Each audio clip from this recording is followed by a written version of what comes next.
Alors voyons maintenant les différentes structures organisationnelles.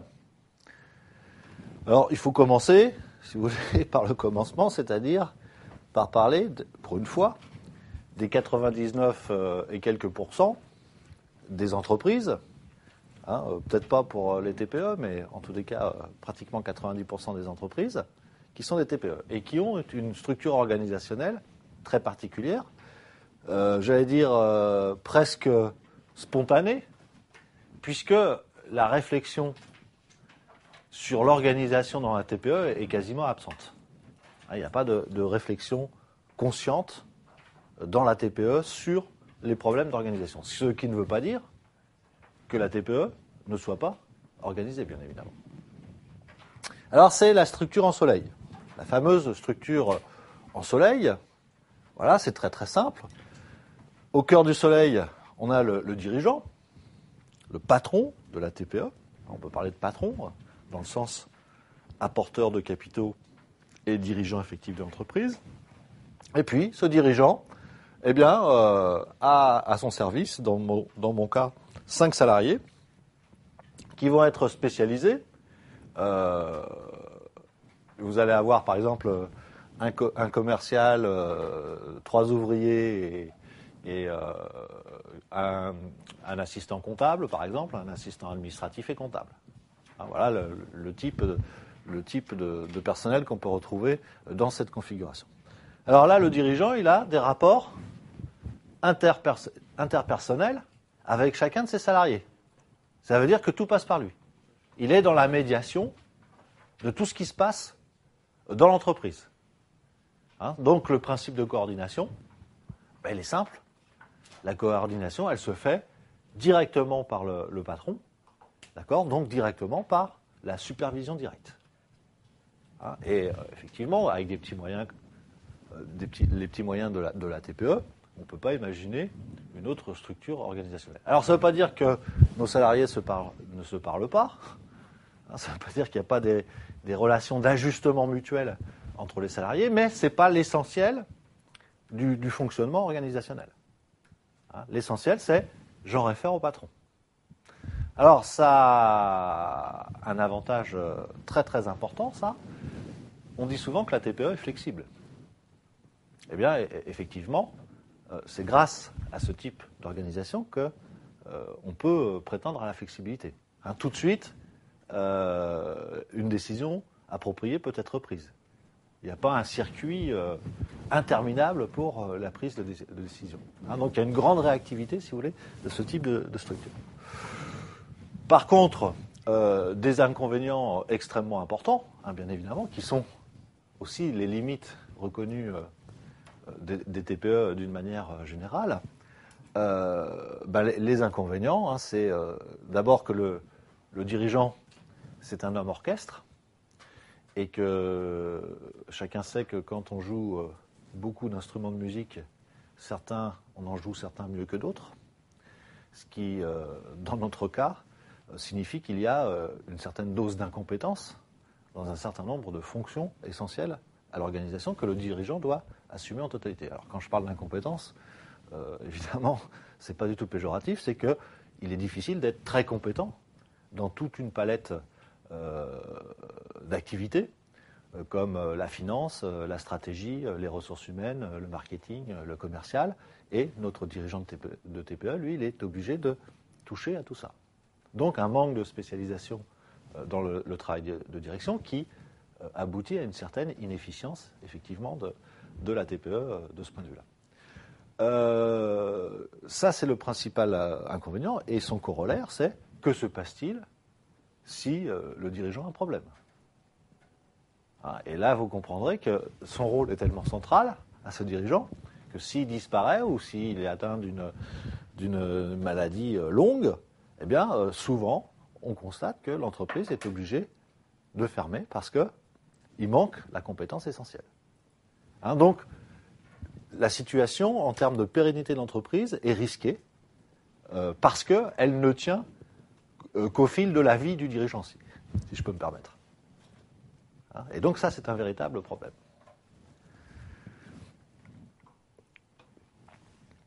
Alors,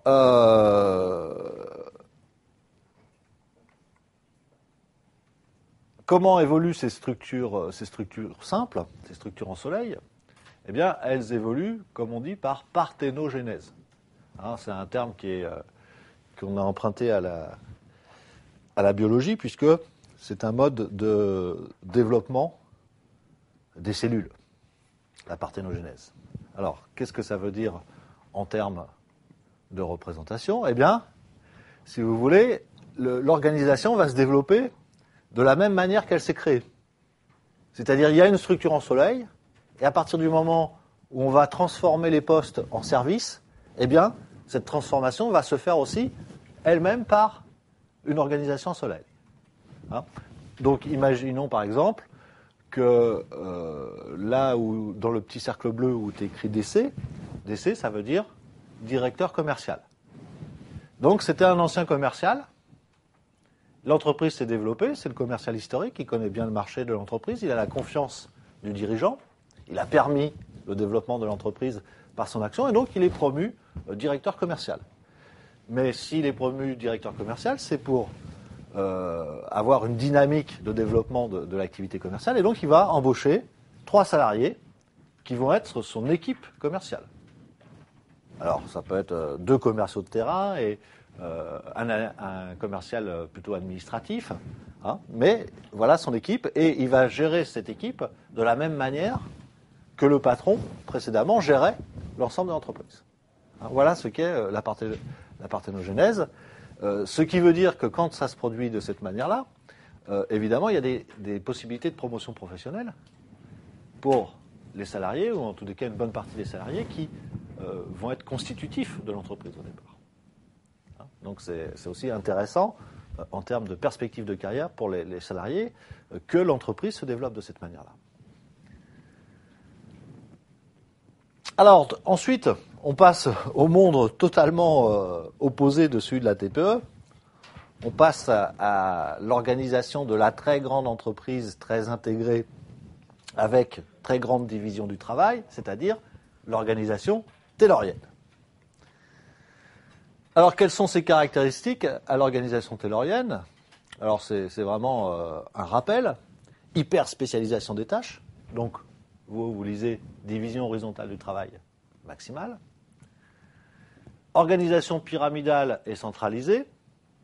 Ça veut dire que toute la décision est prise par le sommet de la pyramide, par la direction, et ensuite est transmise par la voie hiérarchique à l'ensemble du personnel. Pyramidale parce que ce sont des entreprises où il existe de multiples niveaux hiérarchiques. Il y a une grande spécialisation hiérarchique, et que, de toute façon, le mode de fonctionnement est un mode vertical, du haut vers le bas. Assez rarement, dans l'entreprise taylorienne, en tous les cas, il y a de remontées du bas vers le haut. On pourrait prévoir des retours de la décision, et donc un retour des salariés de base vers la ligne hiérarchique. Hein, mais dans l'entreprise taylorienne, non, il n'y a pas d'autonomie aux individus, donc il n'y a pas de retour à attendre. Donc la pyramide est effectivement la bonne représentation de l'entreprise taylorienne. Alors, quels sont les avantages de la spécialisation, puisque c'est la principale caractéristique de cette entreprise taylorienne? Eh bien, d'abord, on a la compétence professionnelle. Si on part du principe que plus on fait, mieux on fait, qui est un principe de base qui semble à peu près recevable dans certaines limites, eh bien, effectivement, on peut se dire que l'ouvrier spécialisé qui répète le même travail est compétent. Les responsabilités sont claires, ça c'est lié à la division verticale, la multiplicité des niveaux hiérarchiques fait que chaque personne se voit confier un domaine de responsabilité très particulier, hein, sur lequel on va pouvoir l'évaluer précisément. On a une très grande productivité, c'est le résultat, si vous voulez, à la fois de la spécialisation et de la supervision hiérarchique permanente. Donc, ce sont des organisations qui sont caractérisées par un très fort niveau de productivité. Je vous rappelle quand même que c'est le but de l'organisation taylorienne, de dégager des gains de productivité en permanence. particulièrement en produisant un plus grand volume. Par contre, évidemment, ces organisations ont beaucoup d'inconvénients, et la spécialisation, ou en tous les cas l'hyperspécialisation, en a aussi. Alors, ces inconvénients, c'est rigidité. Évidemment, on ne peut pas déroger aux règles qui sont quasiment immuables dans ce type d'entreprise. Mauvaise circulation de l'information. Pourquoi mauvaise circulation de l'information? Parce que dans le canal hiérarchique, l'information va passer par plusieurs intermédiaires. Et vous savez, en termes de communication, qu'il y a un risque de déformation à chaque fois qu'il y a un intermédiaire. Donc plus vous allez multiplier les intermédiaires et plus l'information que vous allez délivrer va être éloignée de celle émise par la source, en quelque sorte, et le temps que tout ceci prend. Ce cheminement peut prendre du temps. Donc, évidemment, ces organisations ne sont pas réactives.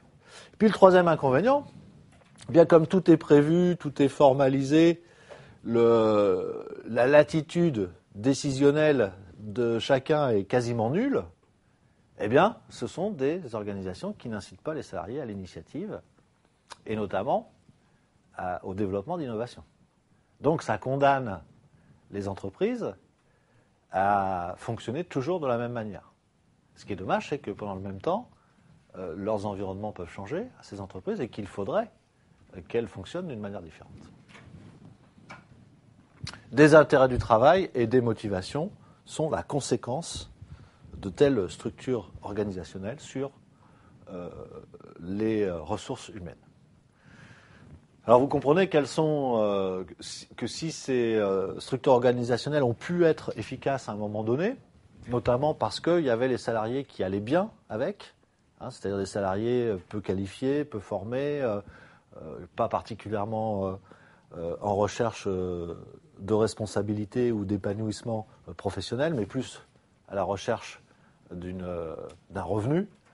Donc dans ce contexte-là, elles sont performantes, mais qu'aujourd'hui, où les besoins de l'homme au travail sont beaucoup plus diversifiés, beaucoup plus complexes, eh bien, elles ne permettent pas de répondre aux aspirations des salariés et du coup vont devenir inefficaces. Multiplicité des supérieurs hiérarchiques. Alors, ça, c'est dans l'entreprise taylorienne de base, puisque c'est tellement spécialisé qu'un ouvrier peut être sous les ordres d'un contremaître, donc qui est là qui a la responsabilité sur le respect, par exemple, des cadences ou des normes de productivité, et puis d'un technicien qui, lui, va être responsable de la machine qui est utilisée par l'ouvrier. Donc on peut avoir plusieurs responsables hiérarchiques sur une même personne, et donc c'est contraire au principe d'unité de commandement qui est cher à Fayol. Et ça induit des possibilités de conflit très très importantes. Donc voilà un inconvénient important. Lourdeur et inertie organisationnelle, évidemment, c'est l'image du mammouth qui a du mal à se déplacer, alors que parfois la trajectoire de l'entreprise doit évoluer et tourner à 90 degrés. Avec ce type d'organisation, le virage à 90 degrés est assez difficile. Donc, inadapté aux turbulences de l'environnement. Alors, on peut représenter cette organisation taylorienne. Donc là, on a pris un secteur particulier de l'entreprise, qui est le secteur productif, d'accord ? Généralement, les entreprises tayloriennes ont une structure de base qui est fonctionnelle, une grande division, commerce, finance, production par exemple. Alors, dans le secteur de la production, donc il y a un dirigeant identifié, puis il y a trois cadres qui sont spécialisés fonctionnellement. Donc il y a quelqu'un qui est spécialisé dans la maintenance des matériels, il y a quelqu'un qui est spécialisé au niveau de la qualité, et puis il y a quelqu'un qui est spécialisé dans tout ce qui est lancement de production, détermination des plans de production, savoir effectivement quels sont les objectifs à atteindre sur chaque poste de travail, chaque jour de l'année. Eh bien, dessous, vous avez donc des ouvriers hyper spécialisés, des OS, ouvriers spécialisés. Et donc, ces ouvriers spécialisés, ils ont 3 responsables hiérarchiques, en fait, en fonction des questions ou des problèmes qui se posent à eux. Un problème de machine, c'est avec le responsable maintenance. S'ils ont un problème de qualité, c'est avec le responsable qualité, etc. Donc, la possibilité de conflit est extrêmement importante. Et vous voyez tout de suite, avec le faisceau de relations décidé entre le niveau 2 et le niveau 3, vous voyez tout de suite la lourdeur et la complexité de l'organisation, parce que là, finalement, ça ne représente que les interrelations entre 10 personnes. Et que l'on peut être, dans certains cas, sur des organisations à ce niveau-là qui peuvent représenter plusieurs centaines de personnes.